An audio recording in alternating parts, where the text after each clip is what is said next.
Hello प्यारे बच्चों, कैसे हैं आप सब। उम्मीद करता हूं आप लोग बहुत अच्छे होंगे। तो आज हम बात करने वाले हैं 8th क्लास के साइंस यानी विज्ञान के पार्ट 3 के बारे में, जिसका नाम है कोयला और पेट्रोलियम। हम जानेंगे कि कोयला कैसे बना है, कैसे उसे खोद कर निकाला जाता है। हम जानेंगे कि पेट्रोलियम कैसे बना है और पेट्रोलियम को कैसे रिफाइन किया जाता है, कैसे निकाला जाता है। ये सब कुछ हमें इस पार्ट में पढ़ने और सीखने के लिए मिलेगा। उम्मीद करता हूं बच्चों कि आप लोग इस वीडियो के अंत तक बने रहेंगे। बहुत सारी चीजें हम यहां सीखने वाले हैं और इस वीडियो के अंदर हम बहुत सारे एनिमेटरी वीडियोस के जरिए ये सीखेंगे कि आखिर सच में कोयले को कैसे निकाला जाता है। तो चलिए शुरू करते हैं, हमारे इस पार्ट को पढ़ना शुरू करते हैं, कोयला और पेट्रोलियम को।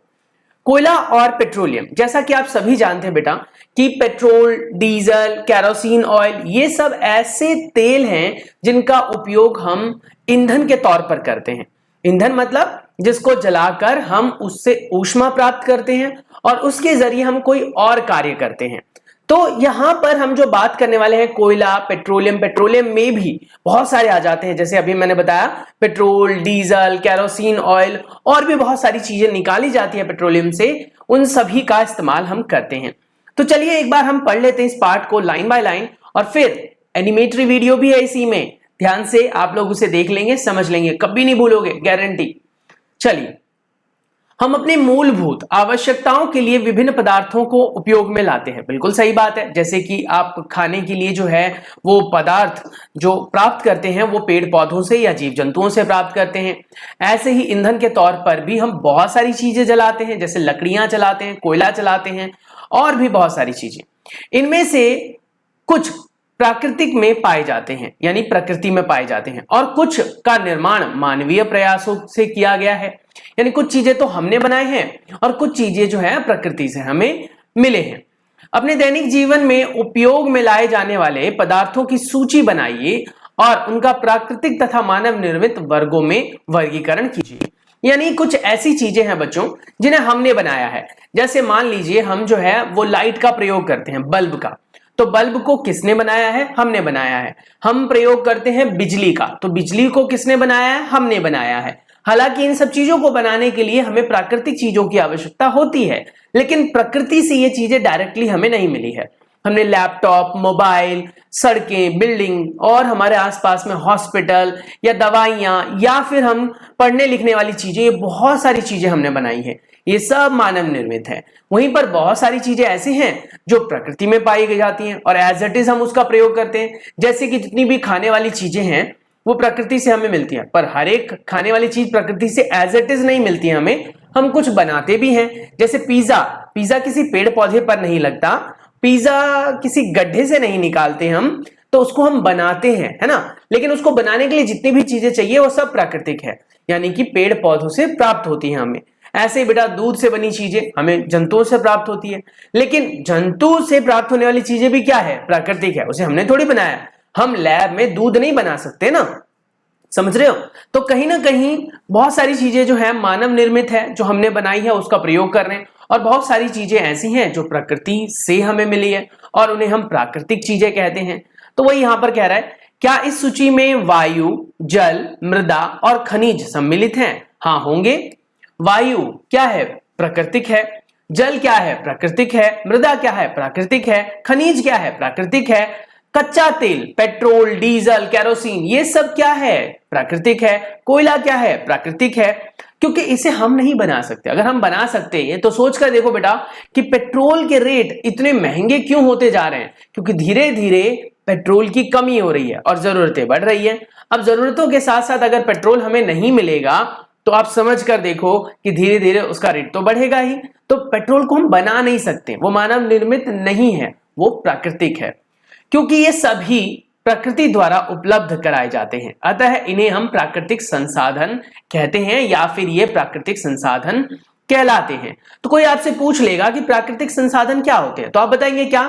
कि हमें वो सभी संसाधन जो प्रकृति से प्राप्त हुए हैं उन्हें प्राकृतिक संसाधन कहते हैं। जो बात मैं बोल रहा हूं बेटा इसे आप लिख भी सकते हैं। हमें वो सभी संसाधन जो प्रकृति से प्राप्त हुए हैं उन्हें प्राकृतिक संसाधन कहते हैं, जैसे जलवायु, जैसे वायु, मृदा, खनिज और पोषक तत्व जो हमें प्राप्त होते हैं बेटा, ये सब हमें प्रकृति से प्राप्त हुए हैं।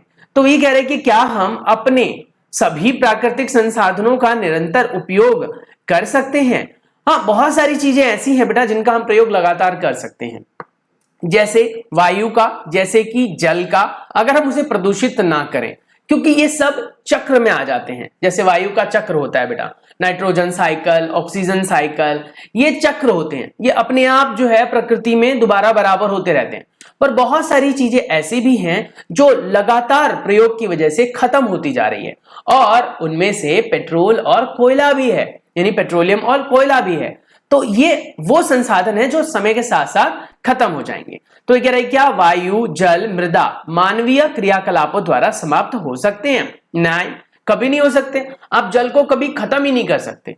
फिर सवाल उठता है कि सर ऐसा क्यों कहा जाता है कि हमें जल को संरक्षित रखना है?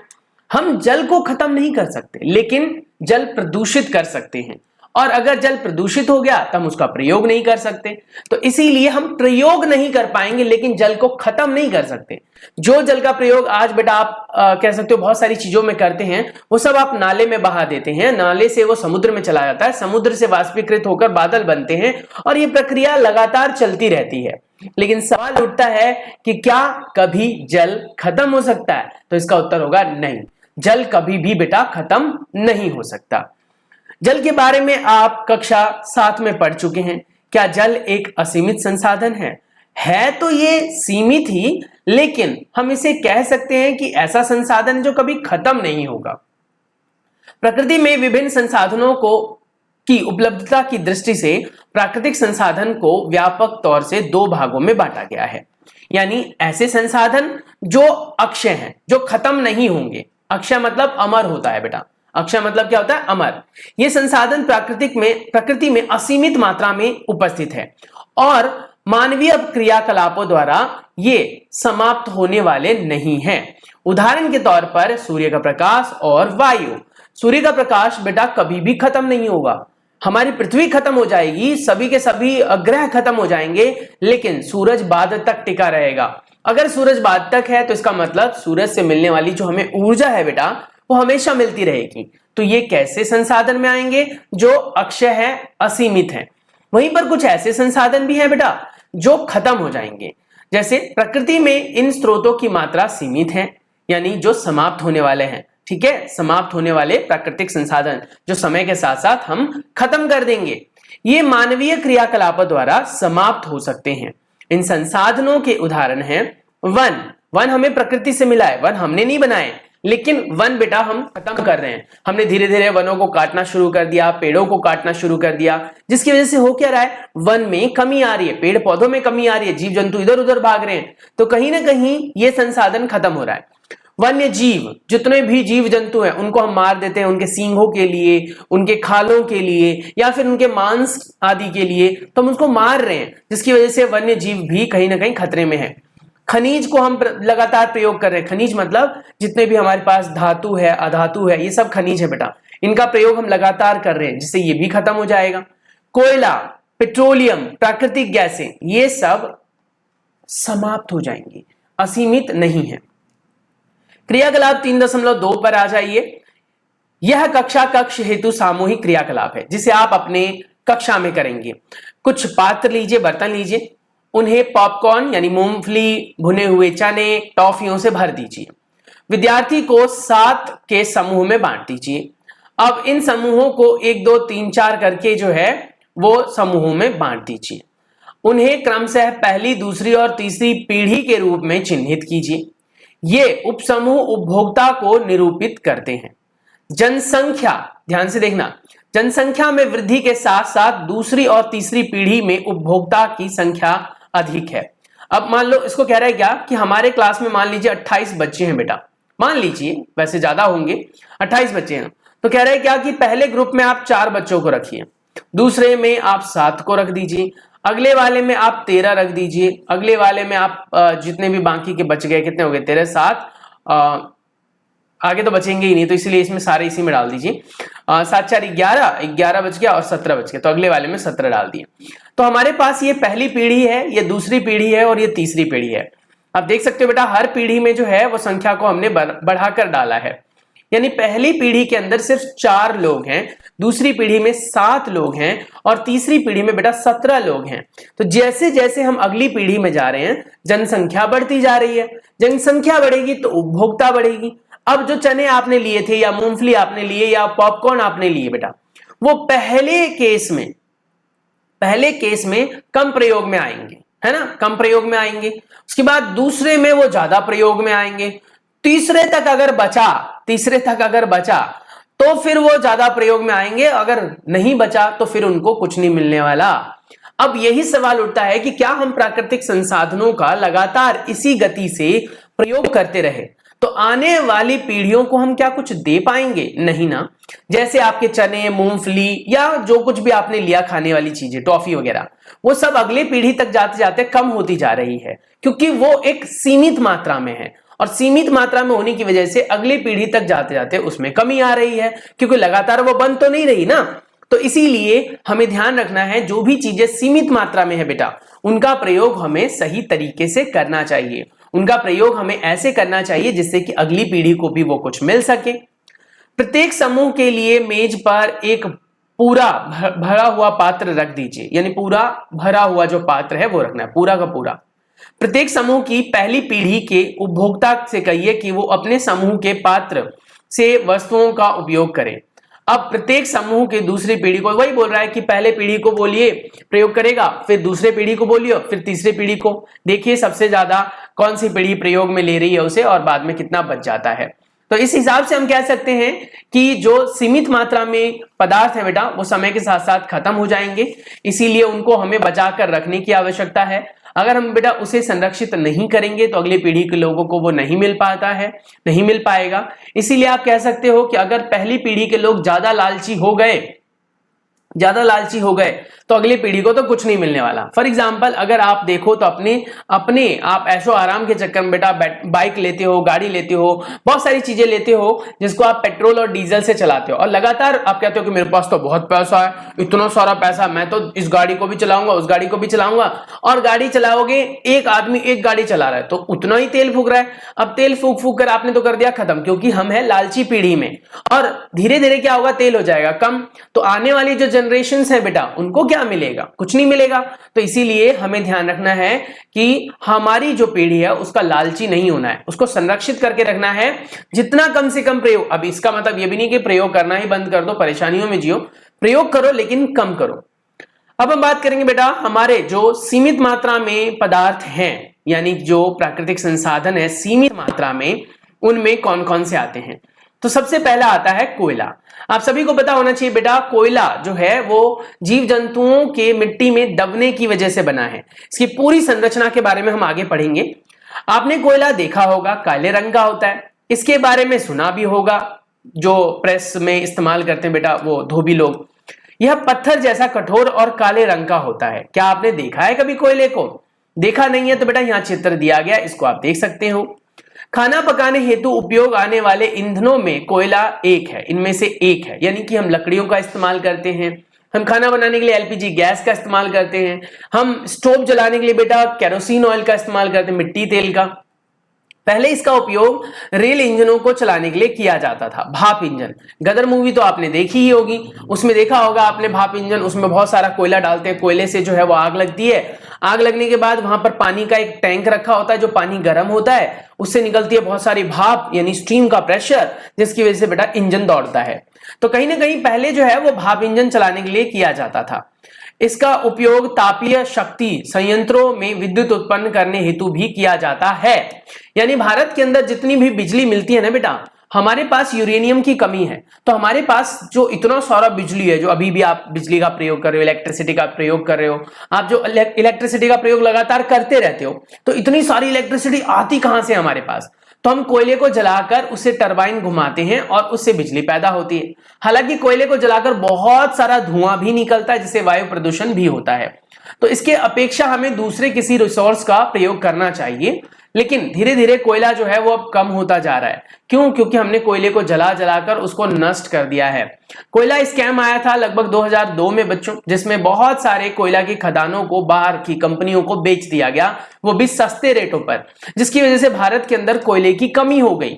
तो अगर भारत के अंदर कोयले की कमी होगी तो वही चीज बाद में हमें खरीदनी पड़ेगी, जो दूसरे देशों से लेनी पड़ेगी, और वो महंगे रेट में देंगे फिर हमें। और ये बेवकूफी इंडिया हमेशा से करता आया है कि चीजों को सस्ते रेट पर बेच देता है और जब कमी पड़ती है तो उसी को महंगे रेट पर खरीदता है। तो इस चीज को हमें समझना होगा और हम आगे जाकर ऐसी पीढ़ियों में ना काउंट हो कि पिछली पीढ़ी ने हमारा सारा सत्यानाश कर दिया। तो ऐसा हमें बिल्कुल नहीं बनना, थोड़ा सा हमें बेटा ध्यान देना है। कोयले का उपयोग विभिन्न उद्योगों में भी ईंधन के रूप में किया जाता है। कोयले की कहानी पर चलते हैं कि आखिर कोयला बना कैसे। तो कोयला हमें प्राप्त कहां से होता है, कैसे बनता है, इसके बारे में पढ़ेंगे।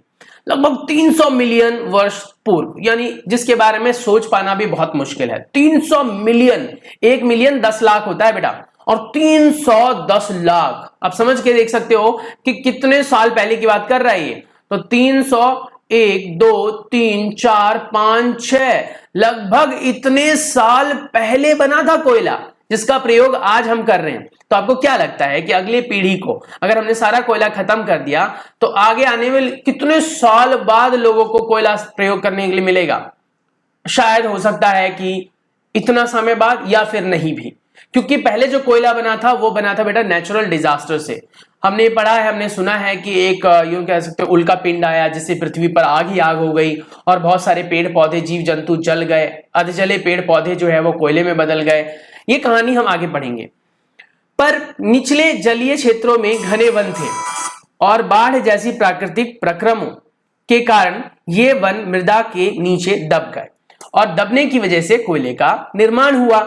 तो इस प्रकार से आप बच्चों समझ सकते हो कि किस तरीके से पेड़ पौधों के दबने की वजह से जो हमारे कोयले हैं वो फॉर्म हुए, कोयले बने थे। अब वही समझ के देखिए कि पहले जैसे ही फिर इतने सारे पेड़ पौधे दबेंगे तब जाके फिर से कोयला बनेगा और आने वाली जनरेशन उसका प्रयोग कर पाएगी, जो कि बहुत लंबा टाइम लेने वाली है।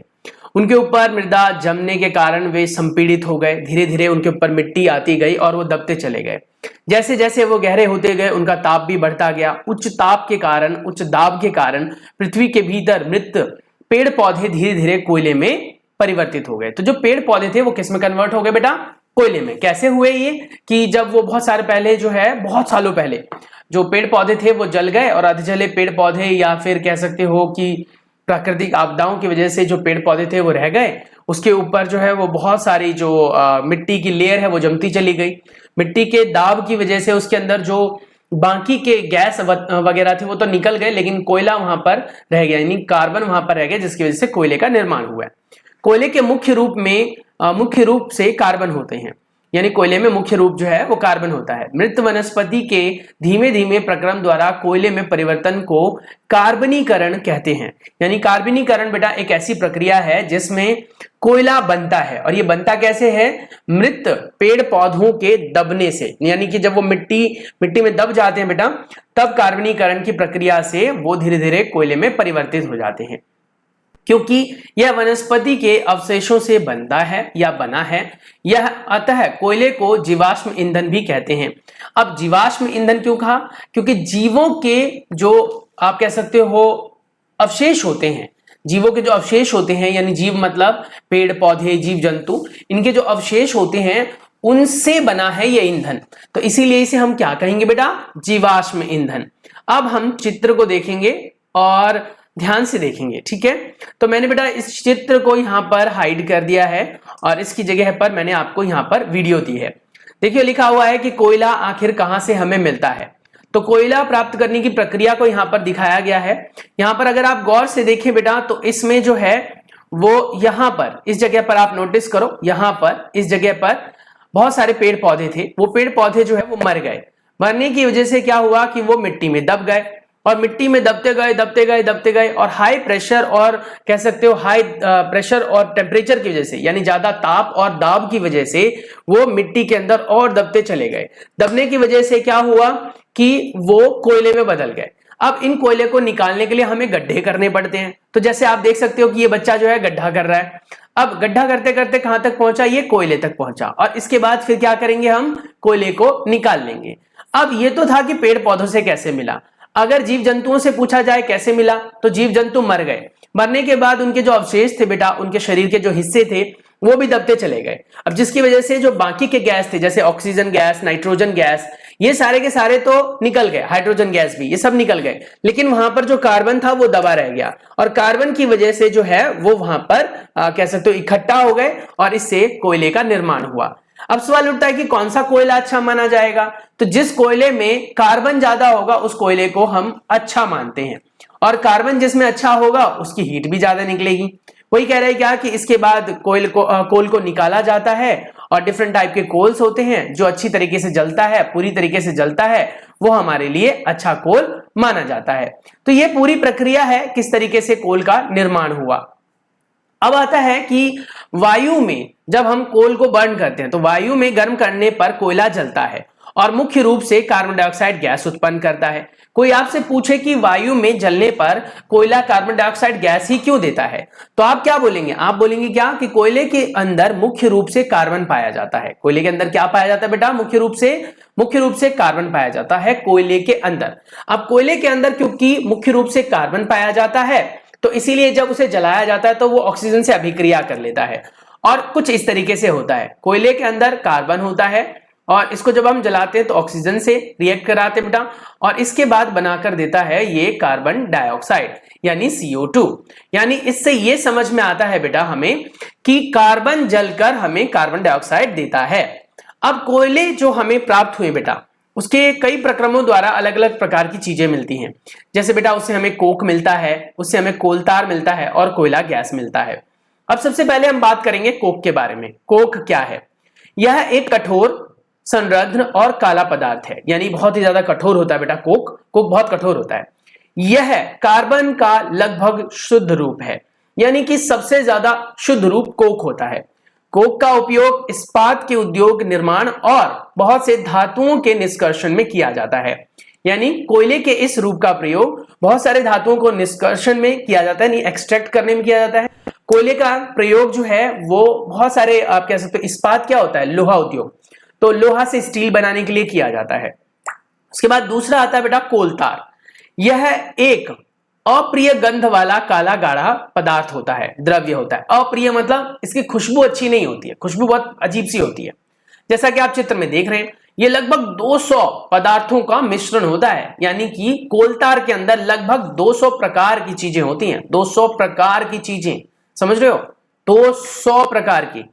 कोलतार से प्राप्त उत्पादों का उपयोग आरंभिक पदार्थों के रूप में दैनिक जीवन में काम आने वाले विभिन्न पदार्थों के उद्योगों में तथा उद्योग में, कह सकते हो, संश्लेषण में, औषधि में, विस्फोटक में, सुगंध वाली चीजों में, प्लास्टिक में, पेंट में, फोटोग्राफी सामग्री में, छत के निर्माण में सामग्री में आदि में होता है। तो इन सभी तरीकों से जो है वो प्रयोग में लिए जाते हैं। तो इस प्रकार से हम देख सकते हैं कि जो कोक है वो सबसे ठोस है और आप कह सकते हो सबसे उत्तम रूप है कोयले का, लेकिन जो कोलतार है उसके अंदर 200 के लगभग आप पदार्थ कह सकते हो होते हैं। तो ये याद रखने वाली चीज है कि कोलतार के अंदर 200 पदार्थों का मिश्रण होता है। 200 पदार्थों का, ध्यान से सुनना मैं जो बोल रहा हूं। तो कोलतार के अंदर कितने पदार्थों का मिश्रण होता है? लगभग 200 पदार्थों का मिश्रण होता है। अब ये कह रहा है क्या कि इसका प्रयोग कहां किया जाता है? छत निर्माण की सामग्री में, प्लास्टिक बनाने में, सुगंध वाली चीजों में, विस्फोटक में, औषधि निर्माण में, संश्लेषित रंग में, पेंट में, फोटोग्राफी सामग्री में आदि में होता है। तो आप समझ सकते हो कि कितने सारे प्रयोग हैं इसके, आदि में होता है। अब समझकर आप देखिए बेटा कि अगर कोयला ना मिले, हमें कोलतार ना मिले, कोक ना मिले, तो क्या इतनी सारी चीजों को बना पाना आसान होगा? नहीं होगा। तो सिर्फ ये मुद्दा नहीं है कि कोल खत्म हो जाएगा या फिर कोयला खत्म हो जाएगा तो हमें ईंधन नहीं मिलेगा। चलो ठीक है, ईंधन के तौर पर तो हम कुछ और भी प्रयोग कर लेंगे, हम सोलर कुकर जैसी, सोलर हीटर जैसी चीजें बना लेंगे, लेकिन सवाल उठता है कि बाकी चीजें क्या आसानी से प्रयोग में आ सकती हैं? क्या बाकी चीजें हम आसानी से बना सकते हैं? नहीं बेटा, नहीं बना पाएंगे।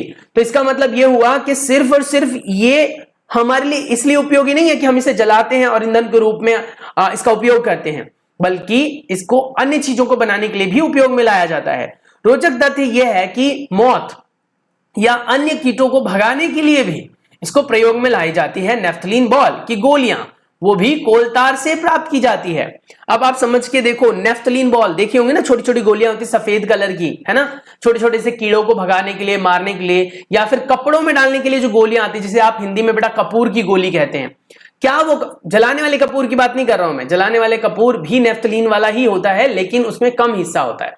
जो कपड़ों में हम डालते हैं ना, गोलियां होती है सफेद सफेद, उनमें भी इसका ही प्रयोग होता है। पक्की सड़कों के उत्पाद में भी इसका ही प्रयोग होता है। आजकल पक्की सड़कों के निर्माण में कोलतार के स्थान पर एक पेट्रोलियम का उत्पाद, जिसे कहते हैं बिटुमिन, का प्रयोग किया जाता है। बिटुमिन की खास बात यह होती है बेटा कि ये पानी में खराब नहीं होता। कोलतार से बनने वाले रोड को आपने देखा होगा, अगर पानी जल जमाव हो जाए तो कोलतार से बनने वाले रोड जो हैं वो खराब हो जाते हैं, उनके अंदर से जो गिट्टियां हैं वो बाहर आ जाती है, गड्ढे हो जाते हैं। इसीलिए दिल्ली जैसे शहर में भी जगह जगह पर बारिश के दिनों में गड्ढे हो जाते हैं और एक्सीडेंट होते हैं। इसीलिए सरकार ने इस चीज से निजात पाने के लिए सड़कों के निर्माण में अब बिटुमिन का प्रयोग करना शुरू कर दिया है, जिससे कि पानी से वो वाटर रेजिस्टेंट होता है, मतलब पानी से वो खराब नहीं होता। अब हम बात करेंगे कोल गैस के बारे में। कोयले के प्रक्रम द्वारा कोल बनाते समय कोयला गैस प्राप्त होता है, ठीक है, यानी कि कोयले के जो प्रक्रमण होता है, मतलब कोयले का एक्सट्रैक्शन होता है, कोयले को जब हम निकालते हैं बेटा, तो उसके द्वारा जब कोक बनाया जाता है तो उससे कोल गैस भी तैयार होती है। यह कोयला प्रक्रमण संयंत्रों के निकट स्थापित बहुत से उद्योगों में ईंधन के रूप में उपयोग में लाई जाती है। इसको दूर दराज तक भेजना बहुत मुश्किल होता है, क्योंकि भारी गैस होती है, उसको सिलेंडर में डाल डालकर दूर तक भेजना बहुत मुश्किल है। तो इसीलिए पाइपलाइन बिछाई जाती है बेटा, और पाइपलाइन के द्वारा जो वहां पर संयंत्र में प्रयोग होने वाली कह सकते हो ऊर्जा है, उसकी जगह पर इसका प्रयोग किया जाता है। यानी वहां पर ना तो हम सिलेंडर लगाते हैं एलपीजी वगैरह के, तो इसी गैस को जलाकर ऊर्जा प्राप्त की जाती है। लंदन में लगभग 1810 में तथा न्यूयॉर्क में लगभग 1820 के आसपास कोयला गैस का उपयोग प्रथम बार सड़कों पर रोशनी के लिए किया गया था। यानी सड़क पर जो स्ट्रीट लैंप होते हैं आजकल, जो एलईडी लाइट लगी होती है बेटा, जो रात में उजाला देती हैं, तो पहले लैंप लगे होते थे, पहले लाइट्स नहीं होती थी, पहले लैंप होते थे। उसमें क्या होता है, ईंधन डलते थे, या तो उसमें जो है केरोसिन का ऑयल डलता था या फिर कोयला गैस। तो वही कह रहा है कि लंदन में 1810 में, सोचकर देखो कितने पहले की बात है। भारत के अंदर तो अब भी स्ट्रीट लाइट नहीं है, कई जगहों पर, गांव में जाओ तो पूरे गांव में कहीं 2-3 जगह लाइट मिलेंगी आपको, वो भी चौराहे पे। लेकिन उस टाइम की बात कर रहे हैं, तो आप समझ सकते हो कि लंदन जैसा देश जो है, न्यूयॉर्क जैसा देश जो है, वो कितना डेवलप हो चुका होगा। उस समय में उनके पास कोयला गैस से चलने वाले लैंप थे और सड़कों पर वो रोशनी देते थे। आजकल इसका उपयोग रोशनी के बजाय ऊष्मा के स्रोत के रूप में किया जाता है, यानी कि बहुत बड़े स्तर पर। तो ये थी कहानी बेटा कोयले की। अब हमारे पाठ का नाम ही है कोयला और पेट्रोलियम। कोयला तो हमने कवर कर लिया, उससे रिलेटेड हमने वीडियो भी देखी कि कोयला कैसे बनता है। अब हम बात करेंगे कि पेट्रोलियम कैसे बनता है, पेट्रोलियम होता क्या है। आप जानते हैं कि ईंधन के रूप में हम पेट्रोल का उपयोग करते हैं, सभी जानते हैं बेटा। बाइक में क्या डलता है, पेट्रोल डलता है ना। गाड़ियों में क्या डलता है, पेट्रोल और डीजल डलता है, और सीएनजी भी डलता है। हल्के स्वचालित वाहनों में जैसे मोटरसाइकिल, स्कूटर और कारों में हम किसका प्रयोग करते हैं, पेट्रोल का, जो हल्के वाहन होते हैं। वैसे जरूरी नहीं है, आजकल डीजल वाले भी कार आ रहे हैं, लेकिन डीजल वाली बाइक नहीं है ना, डीजल वाली बाइक नहीं है, पर डीजल वाली कार है। डीजल वाली भी कार है और पेट्रोल वाली भी कार है, पर मोस्ट ऑफ द कार में आप देखोगे किसका प्रयोग होता है, मोस्ट ऑफ द कार में पेट्रोल का प्रयोग होता है, या फिर सीएनजी का करते हैं अब हम, लेकिन डीजल का भी होता है कई जगहों पर। तो कह रहे हैं कि जो हल्के वाहन होते हैं, स्कूटर हो गया बेटा, मोटरसाइकिल हो गए, या कार को समझ लो, इनके अंदर डीजल का प्रयोग नहीं होता, इनके अंदर पेट्रोल का होता है। वहीं पर जो भारी वाहन होते हैं, जैसे कि रेलगाड़ी हो गई, जैसे कि ट्रक हो गए, बड़े बड़े लोडिंग ट्रक बेटा, वाहन परिवहन वाले जो साधन हो गए, बस वगैरह हो गई, उनके अंदर डीजल का प्रयोग होता है। तो कह रहे भारी मोटर वाहनों जैसे ट्रक हो, ट्रैक्टर हो, या फिर बस हो, या फिर रेल आदि को चलाने के लिए हम डीजल का प्रयोग करते हैं, और डीजल प्रयोग में आता है। पर वैसे ज्यादातर अब हम इलेक्ट्रिक पर बेस्ड हो रहे हैं, तो बैटरी इत्यादि से चलेगा। ईंधन प्राकृतिक स्रोत से प्राप्त होते हैं, जिसे पेट्रोलियम कहते हैं। पेट्रोलियम शब्द की उत्पत्ति पेट्रा यानी चट्टान और ओलियम यानी तेल से हुई है। यानी कोई आपसे पूछे कि पेट्रोलियम शब्द बना कैसे भाई, कहां से आया है पेट्रोलियम? तो पेट्रोलियम शब्द का मतलब है पेट्रा, पेट्रा मतलब क्या होता है? रॉक यानी चट्टान, और ओलियम का मतलब होता है तेल से प्राप्त हुई है, क्योंकि ये जमीन के नीचे चट्टानों के मध्य से निकलता है। यानी ये वो चट्टान है जो जमीन के नीचे होते हैं और उन चट्टानों के बीच में ये तेल फंसे हुए हैं। अब आपको भी पता होगा तेल हल्का है बेटा या पानी? बताओ, तेल हल्का होता है पानी? तेल हल्का होता है, पानी तो भारी होता है। तो पानी नीचे चले जाता है और तेल ऊपर आ जाता है, और फिर गड्ढे खोद खोद कर ड्रिल कर करके वहां से तेल को निकाल लेते हैं। इसकी प्रक्रिया भी मैंने एनिमेशन से समझाई है, आगे हम बात करेंगे। क्या आप जानते हैं कि पेट्रोलियम कैसे बनता है? क्या आपको पता है? चलिए मैं बताता हूं आपको पेट्रोलियम कैसे बनता है। पेट्रोलियम का निर्माण समुद्र में रहने वाले जीवों से हुआ है। जब ये जीव मृत हुए तो इनके शरीर समुद्र के पेंदे में जाकर जम गए और फिर रेत तथा मिट्टी के तहों से ये ढक गए। लाखों वर्षों में वायु की अनुपस्थिति के कारण, उच्च ताप और दाब के कारण मृत जीवों को पेट्रोलियम और प्राकृतिक गैस में परिवर्तित कर दिया गया। तो इस प्रकार से पेट्रोल का निर्माण हुआ। चित्र 3.4 को देखिए, जो पेट्रोलियम और प्राकृतिक गैस के भंडारों को दर्शाता है। आप यह देख सकते हैं कि पेट्रोलियम तेल गैस की परत जल की परत से ऊपर है। ऐसा क्यों? क्योंकि जल जो है वो भारी होता है और पेट्रोल गैस हल्की होती है, तो इसीलिए वो ऊपर है, जल नीचे है।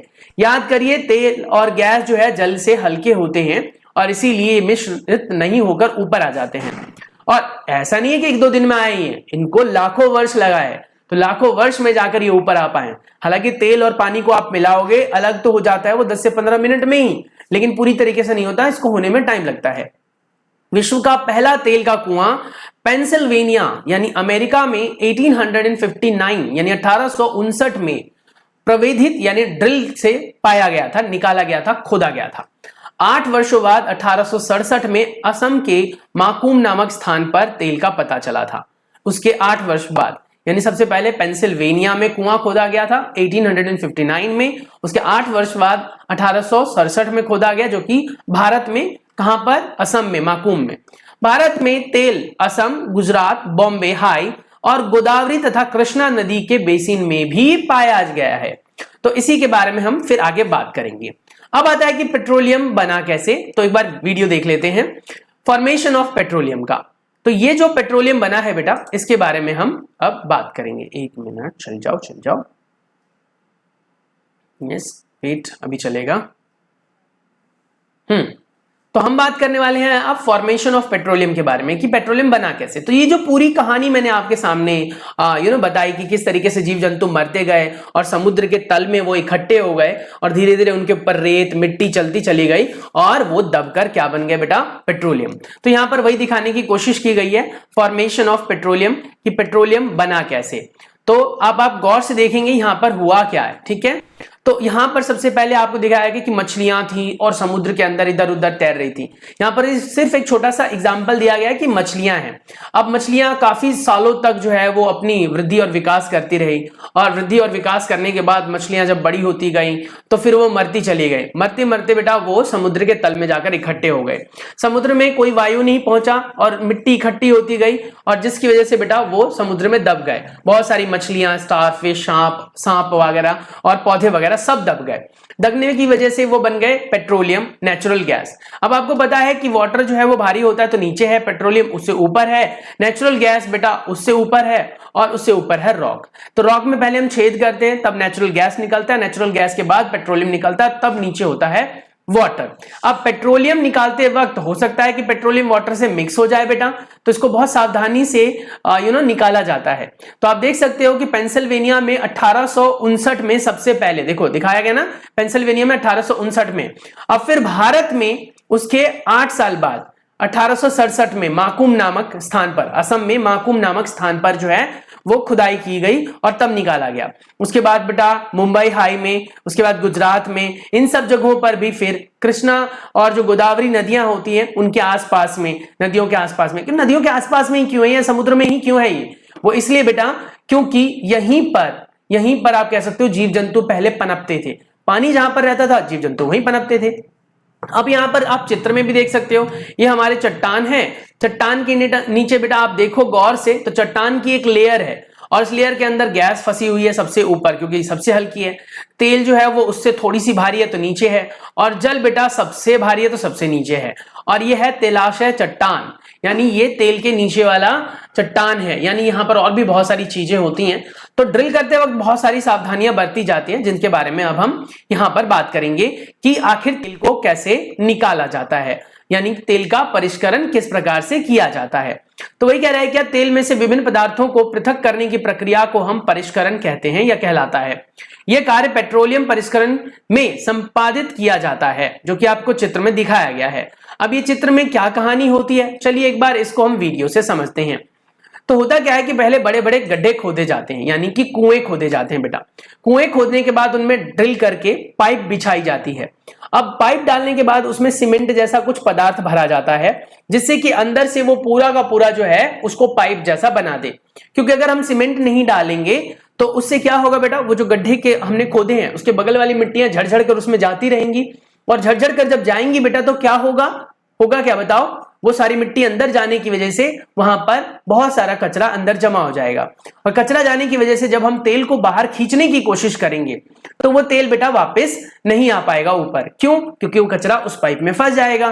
तो पहले सीमेंट डालकर पाइप डालकर छेद किया जाता है, और इस तरीके से बेटा जैसे हम नलके से पानी निकालते हैं वैसे ही एक बड़ा सा हैंडपंप जैसा मशीन से लगा पड़ा रहता है, जैसा कि आपने चित्र में देखा यानी वीडियो में। अब उससे तेल निकल रहा है, तेल निकल कर जाकर बेटा एक टैंक में स्टोर होता है। अब सिर्फ तेल ही थोड़ी निकलता है, तेल के साथ बेटा वो जो गैस ऊपर थी वो भी निकलता है। तो गैस जो होता है सेपरेटेड टैंक में, जिसमें अभी तेल भर रहा है बेटा, उसमें जाकर इकट्ठा होता रहता है। समझ में आ रहा है? और गैस जो है वो ऊपर इकट्ठा होने की वजह से उस गैस को इकट्ठा कर लेते हैं। पहले इकट्ठा नहीं किया जाता था, गैसों को जला दिया जाता था या फिर संयंत्रों से निकाल दिया जाता था, जैसा कि आपको चित्र में दिख रहा है। और तेल को नीचे वाले टैंक से क्रूड ऑयल वाले साइलोज में, क्रूड ऑयल वाले टंकियों में भर लिया जाता था। तो बहुत सारे गैस का पहले वेस्ट हो जाता था, नुकसान हो जाता था। फिर साइंटिस्टों ने सोचा कि क्यों ना इस गैस को भी जलाकर देखा जाए, तो उन्होंने जलाया तो वो जलने लगा। तो इसकी वजह से क्या हुआ, फिर गैस को भी अलग टंकियों में इकट्ठा किया जाने लगा। फिर गैस को इकट्ठा करके बेटा अलग अलग जगहों पर पहुंचाया गया, जैसे फ्यूल सेल में और बहुत सारे बड़े बड़े जो हैं वो फर्नेस में, जहां पर भट्टियां होती हैं, और उसमें बेटा फिर उसे जलाया गया। जलाने के बाद जब वो जल गया तो उससे ये पता लगा कि ये ज्वलनशील है, तो फिर उससे इलेक्ट्रिसिटी भी बनाई गई। तो इस तरीके से जो है तेल को अलग अलग पृथक किया गया। अब आता है प्राकृतिक गैस, और हाँ यहां पर कुछ इंपॉर्टेंट इंफॉर्मेशन है। पेट्रोलियम और प्राकृतिक गैस से अनेक उपयोगी पदार्थ प्राप्त किए जाते हैं, जैसे पेट्रो रसायन।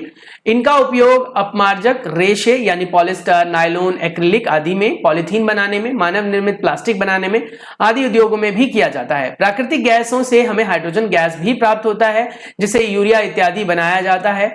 आपने बहुत सारे जो व्यवसाय हैं उसमें भी इसके प्रयोग को देखा होगा।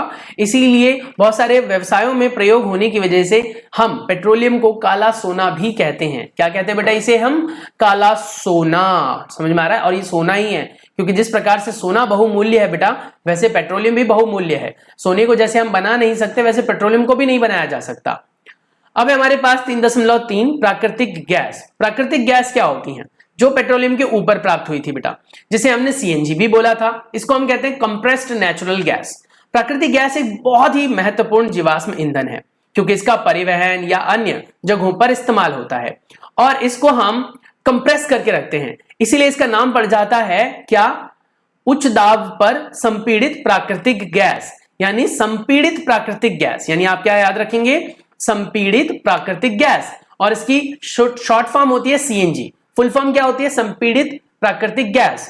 और इसे इंग्लिश में कहते हैं बेटा कंप्रेस्ड नेचुरल गैस के रूप में भंडारित कर लिया जाता है। और इससे आजकल गाड़ियां चल रही हैं, आपने देखा ही है। सीएनजी के उपयोग ऊर्जा उत्पादन के लिए किया जाता है। इसका उपयोग परिवहन वाहनों को चलाने के लिए किया जाता है, जो बेटा आपने देखा ना कि वहां पर टैंक में स्टोर हो रहा था वीडियो के अंदर, क्योंकि यह कम प्रदूषणकारी होता है, क्योंकि इसमें ज्यादातर अवशेष जो हैं वो नीचे ही रह जाते हैं। अब देखो कोई भी चीज आपने देखी होगी जो गैसीय पदार्थ है बेटा, गैसीय अवस्था में है, वो जलते आसानी से हैं और साथ ही बेटा शुद्ध रूप से जलते हैं, कोई अवशेष नहीं मिलता वहीं पर, या फिर आप कह सकते हो सिर्फ कार्बन डाइऑक्साइड अवशेष के रूप में मिलता है, और बाकी चीजों को जलाते हैं तो बहुत सारा राख और इत्यादि मिलता है। तो वही है, यह स्वच्छ ईंधन है। सीएनजी का अधिक लाभ यह है कि यह घरों, कारखानों में सीधा जलाया जा सकता है, जहां इसकी आपूर्ति पाइपलाइनों के माध्यम से की जाती है। चलिए अब हम पेट्रोलियम के विभिन्न संगठक को समझेंगे। सारणी 3.1 को समझेंगे। पेट्रोलियम के संगठक है बेटा, सबसे पहले है एलपीजी, द्रवित पेट्रोलियम गैस, घरों में ईंधन के रूप में उपयोग में आता है बेटा, ये याद रखना है आपको। उसके बाद है पेट्रोल हो, इसके उपयोग को तो पूछो मत, मोटरसाइकिल शुष्क धुलाई के लिए, जैसे आप कहते हैं ना ड्राई क्लीनर्स की दुकानें होती हैं जिसमें आपके कपड़ों को पेट्रोल से धोया जाता है। आपको पता है ड्राई क्लीनर में क्या होता है? कई लोग सोचते होंगे ड्राई क्लीनर का मतलब सूखा धो दिया, सूखा नहीं धोना, उसमें पानी का उपयोग नहीं होता, उसमें पेट्रोल का उपयोग करते हैं, पेट्रोल से कपड़ों को साफ किया जाता है।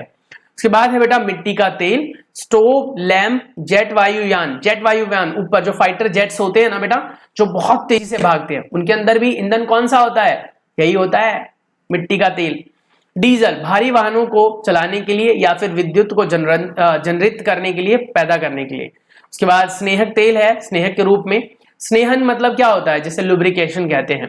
पैराफिन, मोम, इसे मरहम बनाई जाती है, मोमबत्ती बनाई जाती है, वैसलीन आदि बनाई जाती है। ये लिप्स में लगाते हो ना पेट्रोलियम जेली, वैसलीन, तो वो यही है। उसके बाद है बिटुमेन, इससे पेंट बनाया जाता है और सड़क का निर्माण भी किया जाता है। तो इस तरीके से हमें ये ध्यान रखना है।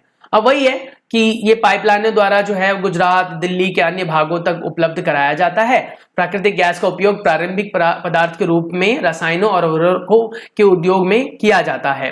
भारत में प्राकृतिक गैस का विशाल भंडार है। हमारे देश में प्राकृतिक गैस त्रिपुरा, राजस्थान, महाराष्ट्र, गोदावरी डेल्टा में पाया जाता है। क्या प्रयोगशाला में मृत जीवों के से कोयला या पेट्रोलियम प्राकृतिक गैस बनाया जा सकता है? तो कहता है भैया नहीं, प्रयोगशाला में अगर हम बना पाते तो हमें पेट्रोल के बारे में इतना सोचना क्यों पड़ता। हम जो इस पार्ट को पढ़ रहे हैं कि नहीं we have to control the use of the petroleum and कोयला। क्यों? क्योंकि पेट्रोल और कोयला बनने में काफी लंबा टाइम लगता है, मतलब लाखों वर्ष। तो इसीलिए इसका बना पाना मतलब बहुत मुश्किल है, क्योंकि ये बहुत ही धीमा प्रक्रम है। इसके बनने में प्रयोगशाला में जो है वो सुविधा नहीं होगी, बहुत लंबा टाइम लगेगा। इसीलिए हमें अपने संसाधनों को बेटा, जो सीमित संसाधन है, उनको सही तरीके से उपयोग में लेना चाहिए। तो वही है कि इस प्रारंभ में, इस अध्याय के प्रारंभ में ही आपने यही सीखा कि हमने संसाधनों को दो रूप में बांटा हुआ है, जो कि है मानव निर्मित और प्राकृतिक। और उसके बाद भी हमने डाला हुआ है प्राकृतिक में भी ऐसे जो असीमित हैं और जो सीमित हैं। ये सीमित के बारे में हम बात कर रहे हैं, जो कि समय के साथ साथ बेटा खत्म हो जाता है। तो ये संसाधन के स्रोत खत्म हो जाते हैं। तो वही कह रहा है क्या, आपने इस अध्याय के आरंभ में पढ़ा कि कुछ प्राकृतिक संसाधन जैसे जीवाश्म ईंधन, वन, खनिज आदि से प्राप्त होते हैं। आप जानते हैं कि कोयला, पेट्रोलियम, जीवाश्म ईंधन मृत जीवों के ईंधन के रूप में लाखों वर्ष का समय लग जाता है, और दूसरी ओर इसके ज्ञात भंडार भी 100 वर्षों और चलने वाले हैं। यानी कि जितने हमारे पास अभी ईंधन के स्रोत हैं बेटा, वो अंदाजा लगाया जा रहा है जिस हिसाब से खपत है उस हिसाब से वो 100 वर्ष तक चलेंगे। इसका मतलब ये हुआ कि 100 वर्षों के बाद इतनी महामारी होने वाली है, इतनी लड़ाइयां होने वाली, इतने झगड़े होने वाले पेट्रोल को लेकर, पूछो मत। अभी आप पेट्रोल का रेट 100 रुपए पर लीटर या 110 रुपए पर लीटर देखते हो तो आपकी आंखें फट जाती है, और इतना महंगा, सोचकर देखो तब तो हजारों रुपए लीटर भी पेट्रोल नहीं मिलेगा। तो वही कह रहा है क्या कि इसीलिए हमें इसको संरक्षित करने की आवश्यकता है। कुछ तरीके ढूंढने पड़ेंगे जिससे कि हम इसको और आगे तक और लंबा चला पाएं, या फिर इसको रिप्लेस करने वाली चीजें प्रयोग में लेनी पड़ेंगी। जैसे कि आजकल बेटा हम इलेक्ट्रिक कार वगैरह का प्रयोग कर रहे हैं। इलेक्ट्रिक कार का प्रयोग करने से पेट्रोल की जो खपत है बेटा उसमें कमी आई है। तो वही कह रहा है क्या कि PCRA के हिसाब से, यानी भारत में पेट्रोलियम संरक्षण अनुसंधान यानी पेट्रोलियम संरक्षण यानी पेट्रोलियम कंजर्वेशन रिसर्च एसोसिएशन यानी पेट्रोलियम संरक्षण अनुसंधान संघ के द्वारा, PCRA के द्वारा कुछ हमें सलाह दी गई है। क्या क्या सलाह दी गई है? जहां तक संभव हो सके गाड़ी समान और मध्य गति में चलाएं, बहुत तेज नहीं, फिर रोक दी, फिर रोक दी। उससे क्या होता है, बहुत सारा तेल बर्बाद हो जाता है एक्सेलरेट होने में, और अचानक रोक देते तो सारा ईंधन खराब। तो इसीलिए एक समान गति से चले। यातायात के लाइटों अथवा जहां पर प्रतीक्षा करने की समय 30 सेकंड से ज्यादा हो बेटा, गाड़ी बंद कर देनी चाहिए। टायरों पर दबाव सही होना चाहिए, यानी कि अगर टायर में एयर प्रेशर कम होगा बेटा तो उसकी वजह से इंजन पर लोड पड़ेगा, इंजन ज्यादा तेल जलाएगा, तो इसीलिए तेल की खपत भी होगी, तो जेब से भी ज्यादा जाएंगे और प्रकृति का भी नुकसान। गाड़ी का नियमित रखरखाव सुनिश्चित करें, साफ सफाई करते रहें और मेंटेनेंस करते रहें और बेटा उसको क्लीन करते रहें और सर्विस करवाते रहें। तो ये सारी बातें हैं जो ध्यान रखनी है।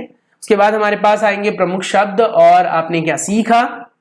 जैसा कि बेटा हमारा ये लगभग 45 मिनट का सेशन है, इसमें हमने वीडियोस भी देखी, हमने बहुत सारी चीजें सीखी।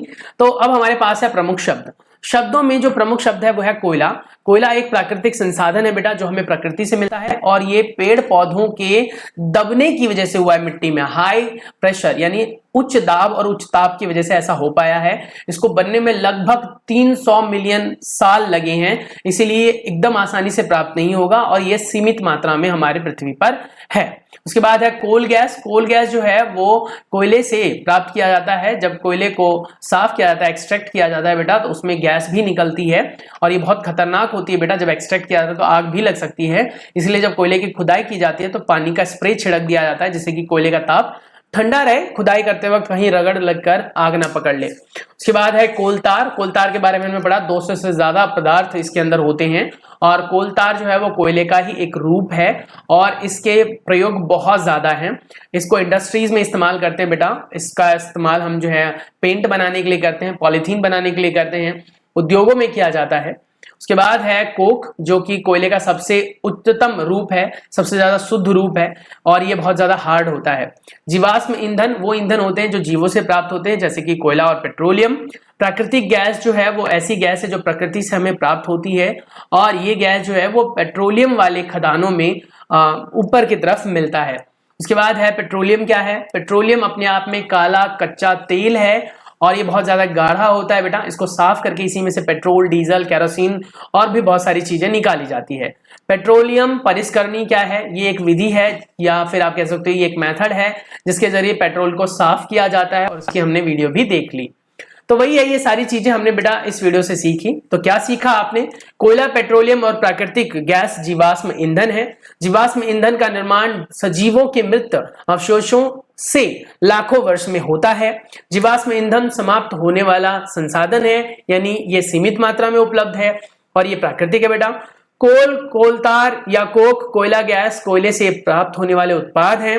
पेट्रोलियम के परिष्करण से petrol gas, petrol, diesel, kerosene oil यानी मिट्टी तेल और पैराफिन मोम और स्नेहक तेल आदि मिलता है। कोयले और पेट्रोलियम संसाधन सीमित है, इसीलिए इसका हमें उपयोग ढंग से करना चाहिए बेटा और सही तरीके से करना चाहिए। पीसीआरए के हिसाब से हमें कुछ बातें ध्यान रखनी चाहिए, जैसे कि अगर रेड लाइट 30 सेकंड से ज्यादा है बेटा तो गाड़ी के इंजन बंद कर देने चाहिए। गाड़ी समान गति से चलाना चाहिए, बहुत तेज या बहुत धीरे, अचानक तेज अचानक धीरे नहीं करना चाहिए। साथ ही बेटा गाड़ी के मेंटेनेंस करानी चाहिए, सर्विसेज वगैरह टाइम पर कराएं और टायर में हवा उच्च दाब पर रहना चाहिए जिससे कि उस पर गाड़ी के जो इंजन है उस पर लोड ना पड़े और पेट्रोल ज्यादा नुकसान ना हो। तो इस हिसाब से हमने बहुत सारी अच्छी चीजें सीखी बेटा और उम्मीद करता हूं कि ये वीडियो आपको बहुत हेल्प करेगी इस चैप्टर को समझने में। अगर आपको इसके सारे कॉन्सेप्ट क्लियर हो गए हैं तो प्लीज एक लाइक जरूर कर देना और अगर चैनल पर पहली बार आए तो बेटा सब्सक्राइब कर लेना, क्योंकि ऐसी वीडियोस आप तक पहुंचती रहेंगी जिनके जरिए आप बहुत कुछ नया सीखेंगे। तो मिलते हैं नई वीडियो में, तब तक के लिए अपना बहुत सारा ख्याल रखिए। Take care, bye bye.